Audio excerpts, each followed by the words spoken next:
नमस्कार दोस्तों, माझा टेक्निकल चैनल में आप लोग का स्वागत है।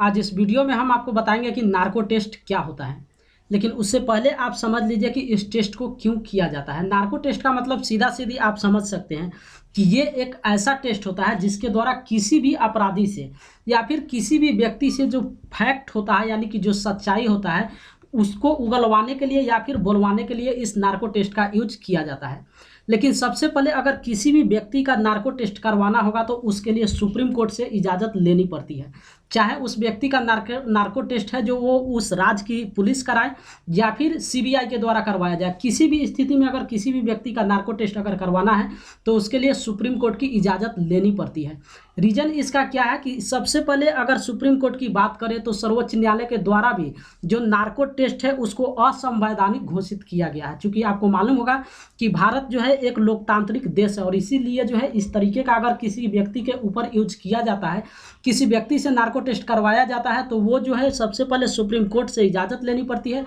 और साथ ही साथ अगर सुप्रीम कोर्ट का इजाज़त मिल भी जाता है तो जिस व्यक्ति का नार्को टेस्ट करवाना होता है उस व्यक्ति की भी सहमति उसमें होनी चाहिए। ये आप यहाँ पे समझ लीजिए, जिस व्यक्ति से हमको नार्को टेस्ट करवाना है सबसे पहले उसकी भी उसमें सहमति होनी चाहिए, तभी उस व्यक्ति का हम नार्को टेस्ट वहाँ पे करवा लेते हैं। और उसके बाद आप यहाँ पे समझिए कि आखिर नार्को टेस्ट क्या होता है, उसमें क्या किया जाता है और आदमी जो है क्या क्या वहाँ पे बोलता है। सारी इन्फॉर्मेशन आज इस वीडियो में हम आपको बताते हैं। तो सबसे पहले किसी भी व्यक्ति का, जिस व्यक्ति का हमको नार्को टेस्ट करवाना है, उसको ट्रूथ ड्रग्स के नाम से एक दवा दिया जाता है। एक दवा आता है जिसका नाम ही है ट्रूथ ड्रग्स, यानी कि सच्चाई ड्रग्स उसका हिंदी में आप बोल सकते हैं, इंग्लिश में उसको ट्रूथ ड्रग्स के नाम से जाना जाता है। तो जिस व्यक्ति को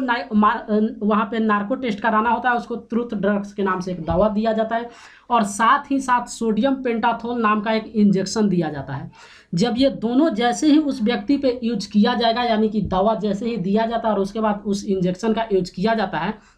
जो व्यक्ति होता है वो उस स्थिति में पहुंच जाता है, यानी कि उसका माइंड जो है वहाँ पे चला जाता है जहाँ पे उसका सोचने और समझने की शक्ति जो है वो बिल्कुल ख़त्म हो जाती है। आप कह सकते हैं वहाँ पे कि एक छोटा जो बच्चा होता है उसके पास सेंस नहीं होता है, यानी कि दिखाई हर चीज़ देता है लेकिन उसके पास समझने की शक्ति नहीं होती है। तो जब किसी भी इंसान को अगर आप सोडियम पेंटाथोल का इंजेक्शन दे देते हैं और वहाँ पे ट्रूथ ड्रग्स का अगर आप सेवन उसको करा देते हैं तो व्यक्ति का जो माइंड है बिल्कुल जीरो स्थिति में जाकर रुक जाएगा। न तो वहाँ पे वो कुछ सोच सकता है और नहीं कुछ समझ सकता है। इसका मतलब आप समझ सकते हैं कि उस स्थिति में न तो वो झूठ बोल सकता है और दूसरी बात जो सच होगा सिर्फ और सिर्फ वही बताएगा। उस स्थिति में होता क्या है आप ये समझ लीजिए कि अगर किसी को दवा दिया जाएगा तो जो आदमी है या फिर उसका माइंड है वही बोलेगा जो उसका आंख वहाँ पे देखेगा। आप समझ सकते हैं, यानी कि माइंड बिल्कुल वहाँ पे काम करना बंद कर देता है। अभी इस बात का एग्जाम्पल आप ये लीजिए कि एक पागल व्यक्ति जो होता है जिसके पास सेंस नहीं होता है, उसको ये पता होता है कि रेलवे प्लेटफॉर्म पे जो है गाड़ी आ रही है, वो देख रहा है कि रेलवे प्लेटफॉर्म पे जो है गाड़ी आ रही, लेकिन उसको इतना सेंस नहीं होता है कि अगर वो उस पटरी से गुजरेगा तो वो ट्रेन के चपेट में आएगा और वहाँ पे कट जाएगा। ठीक वही हालत हो जाती है जिस व्यक्ति का नार्को टेस्ट कराया जाता है। यानी कि अगर किसी व्यक्ति को नार्को टेस्ट की स्थिति में उसको इंजेक्शन दिया जाए और रेलवे प्लेटफॉर्म के पास खड़ा करा दिया जाए तो वो सिर्फ देखेगा कि यहाँ पे जो है रेलवे आ रही है, यानी कि गाड़ी इस पटरी पे आ रहा है, लेकिन उस व्यक्ति का दिमाग ये काम नहीं करेगा कि जो अगर हम प्लेटफॉर्म यहाँ पे पार करते हैं तो ये गाड़ी के चपेट में हम यहाँ पे